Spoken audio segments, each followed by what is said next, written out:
Shalom, selamat hari Minggu untuk Bapak Ibu Jemaat yang Kristus Yesus kasihi. Walaupun hari ini kita beribadah di rumah, tidak mengurangi sukacita dan anugerah kasih Allah. Pembacaan Alkitab kita di Minggu pagi ini dalam bulan yang baru terdapat dalam kitab Injil Yohanes. Kitab Injil Yohanes pasal yang keempat. Injil Yohanes pasal 4 ayat 1 sampai ayat yang ke-30. Injil Yohanes pasal 4 ayat 1 sampai ayat yang ke-30. Biarlah Alkitab kita terbuka dan mari kita minta hikmat Tuhan agar kita mengerti kebenaran firman Allah bagi kehidupan kita. Kita berdoa. Tuhan yang adalah firman Allah yang hidup, kami mengaku di hadapan Tuhan bahwa firman-Mu ini senantiasa menjadi terang dan pelita bagi jalan hidup kami. Maka kami sangat membutuhkan firman-Mu. Karena kami manusia yang penuh dengan kekurangan. Kami tidak mampu tanpa Tuhan. Kami akan membaca merenungkan firman ini dalam menjalani kehidupan kami di bulan yang baru. Tuhan Allah, Engkau berilah kepada kami telinga sebagai murid dan hati sebagai hamba. Ketika kami membaca merenungkan firman ini, tidak berlalu begitu saja, melainkan Roh Allah yang kudus memampukan menolong kami menjadi pelaku firman. Hamba-Mu yang menyampaikan firman ini pun Tuhan Allah Engkau berkati. Biarlah terjadi seturut dengan kehendak Allah, dan biarlah Tuhan Allah sendirilah yang berfirman bagi umat-Mu. Amin. Pembacaan Alkitab kita, Injil Yohanes pasal 4 ayat 1 sampai dengan ayat yang ke-30, dengan perikop pembacaan percakapan dengan perempuan Samaria. Ketika Tuhan Yesus mengetahui bahwa orang-orang Farisi telah mendengar bahwa ia membaptis murid lebih banyak daripada Yohanes, meskipun Yesus sendiri tidak membaptis melainkan murid-muridnya, ia pun meninggalkan Yudea dan kembali lagi ke Galilea. Ia harus melintasi daerah Samaria. Maka sampailah ia ke sebuah kota di Samaria yang bernama Sikar, dekat tanah yang diberikan Yakub dahulu kepada anaknya Yusuf. Di situ terdapat sumur Yakub. Yesus sangat letih oleh perjalanan. Karena itu, ia duduk di pinggir sumur itu. Hari kira-kira pukul 12. Maka datanglah seorang perempuan Samaria hendak menimba air. Kata Yesus kepadanya, "Berilah aku minum." Sebab murid-muridnya telah pergi ke kota membeli makanan. Maka kata perempuan Samaria itu kepadanya, "Masakan engkau seorang Yahudi minta minum kepadaku seorang Samaria?" Sebab orang Yahudi tidak bergaul dengan orang Samaria. Jawab Yesus kepadanya, "Jikalau engkau tahu tentang karunia Allah, dan siapakah dia yang berkata kepadamu, 'Berilah aku minum,' niscaya engkau telah meminta kepadanya dan ia telah memberikan kepadamu air hidup." Kata perempuan itu kepadanya, "Tuhan, engkau tidak punya timba, dan sumur ini amat dalam. Dari manakah engkau memperoleh air hidup itu? Adakah engkau lebih besar daripada bapa kami Yakub, yang memberikan sumur ini kepada kami, dan yang telah minum sendiri dari dalamnya, ia serta anak-anaknya dan ternaknya?" Jawab Yesus kepadanya, "Barang siapa minum air ini, ia akan haus lagi. Tetapi barang siapa minum air yang akan kuberikan kepadanya, ia tidak akan haus untuk selama-lamanya.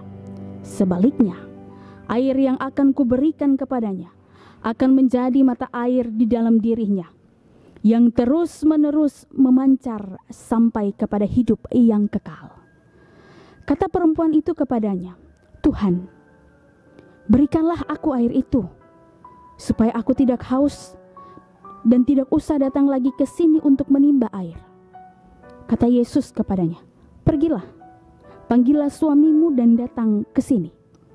Kata perempuan itu, aku tidak mempunyai suami. Kata Yesus kepadanya, tepat katamu, bahwa engkau tidak mempunyai suami, sebab engkau sudah mempunyai 5 suami, dan yang ada sekarang padamu bukanlah suamimu. Dalam hal ini engkau berkata benar.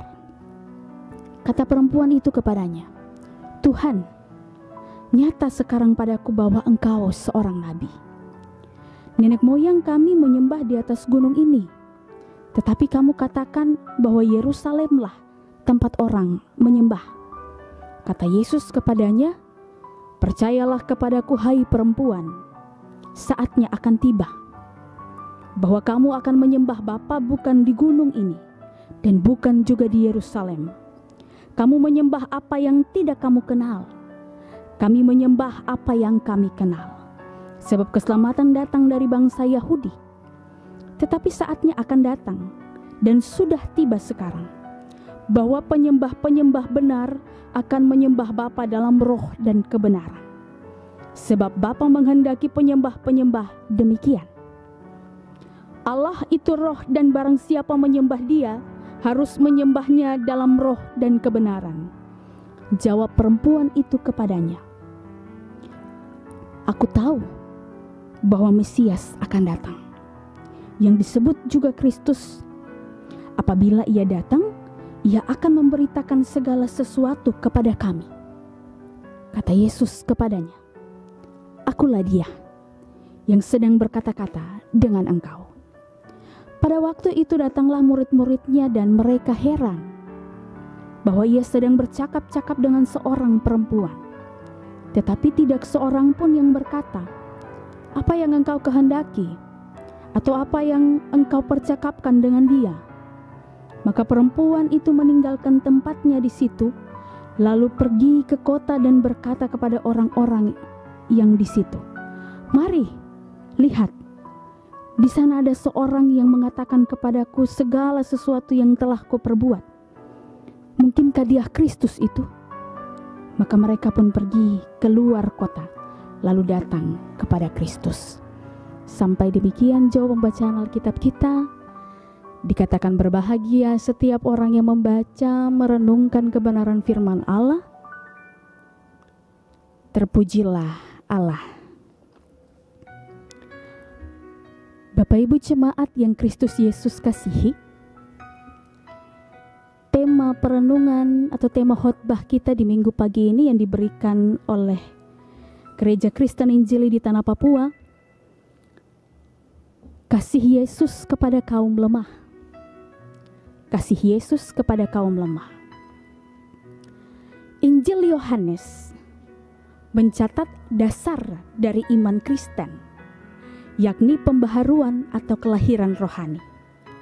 Tanpa kelahiran baru, seseorang tidak mungkin dapat menerima kerajaan Allah dan hidup baru, atau hidup yang kekal, yang juga merupakan keselamatan dari Allah.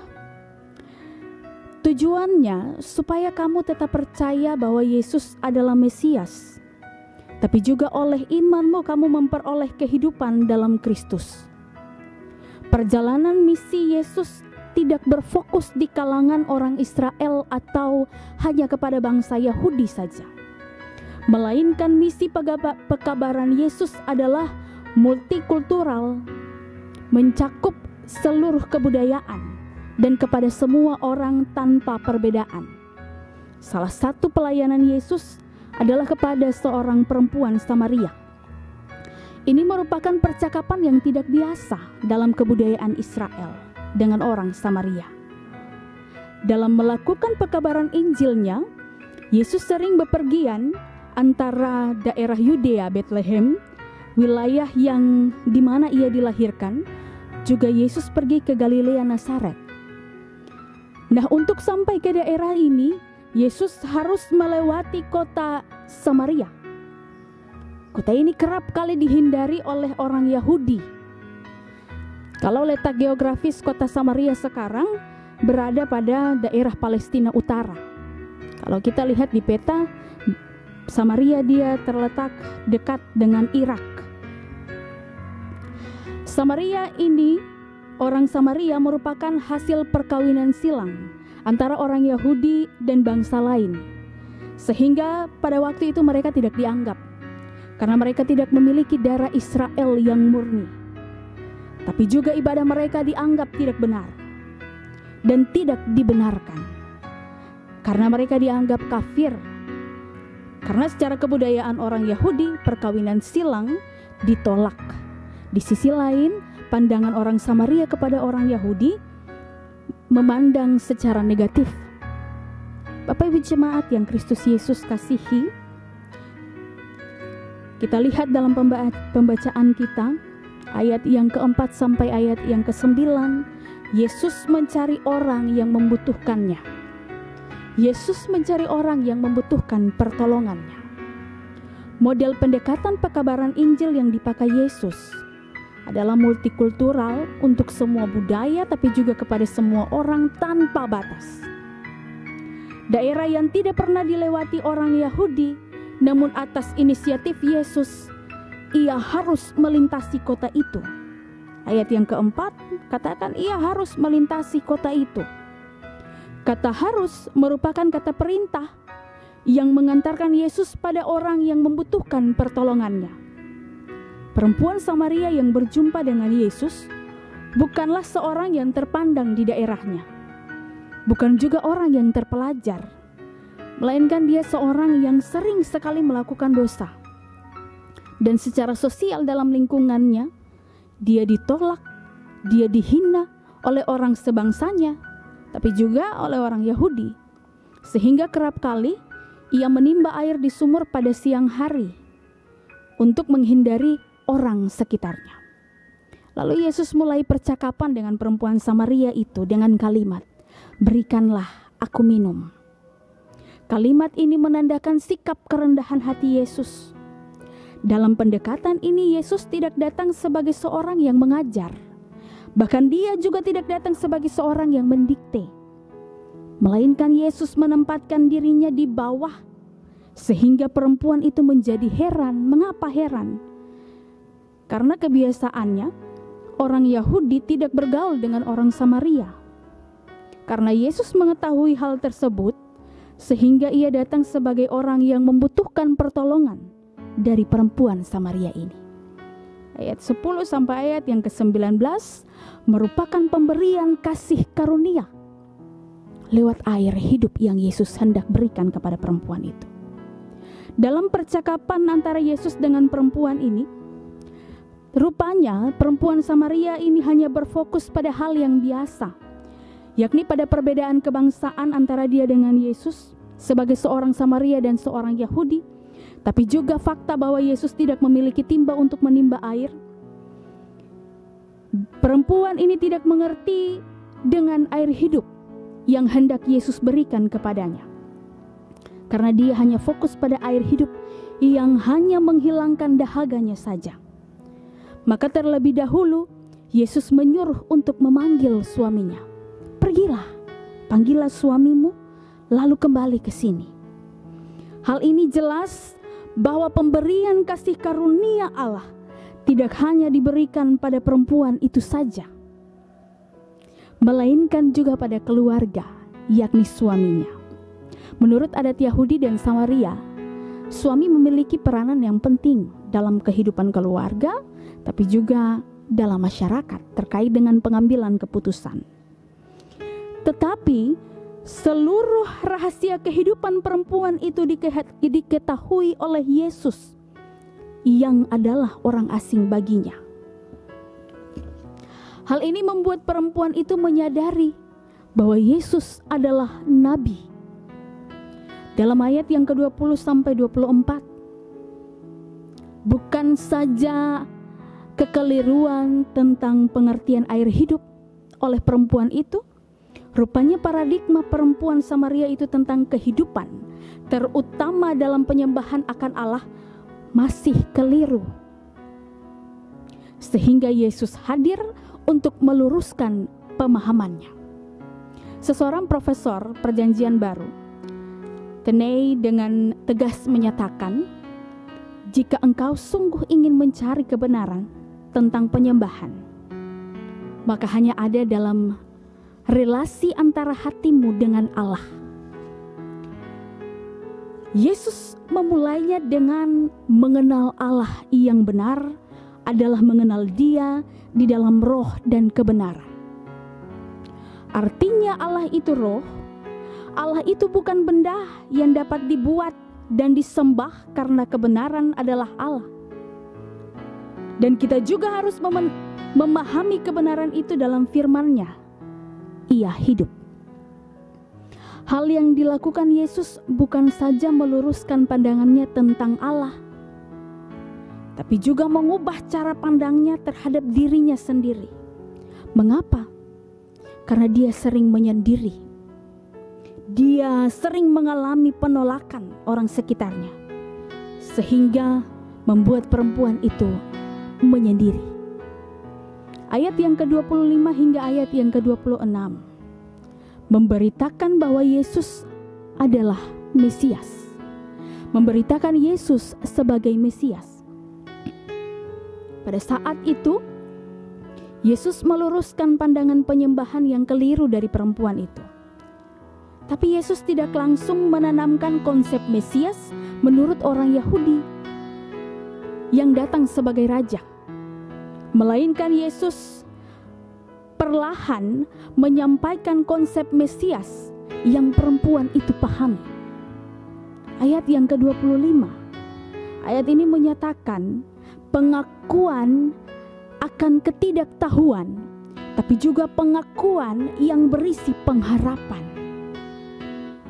Pengharapan ia yang terhina juga menunggu terang janji Allah untuk datang membuang kegelapan dari kehidupannya. Ayat 27 sampai dengan ayat yang ke-30. Kasih karunia Allah menjadikan perempuan itu berani menghadapi banyak orang. Bapak Ibu jemaat yang Kristus Yesus kasihi, kasih Yesus kepada kaum yang lemah. Tidak semua orang sempurna, karena setiap orang diberikan keseimbangan, baik dalam kelebihan, tapi juga kekurangan. Bahkan dalam kekuatan terdapat kelemahan. Kelemahan dapat terjadi secara kompleks, secara berkait dalam kehidupan manusia, baik secara fisik, secara mental, spiritualitas, moralitas, bahkan sosial dan ekonomi bisa terjadi kelemahan.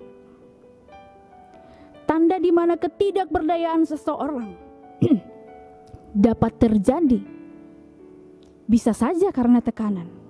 Tekanan dari diri sendiri, tekanan dari keluarga, bahkan tekanan dari masyarakat. Tapi juga tekanan itu bisa berasal dari setiap persoalan hidup yang ia alami. Seseorang yang berjalan di atas padang pasir pasti sangat membutuhkan air, yang adalah sumber kuat juga merupakan tanda kehidupan, karena air bukan saja sebagai pelepas dahaga.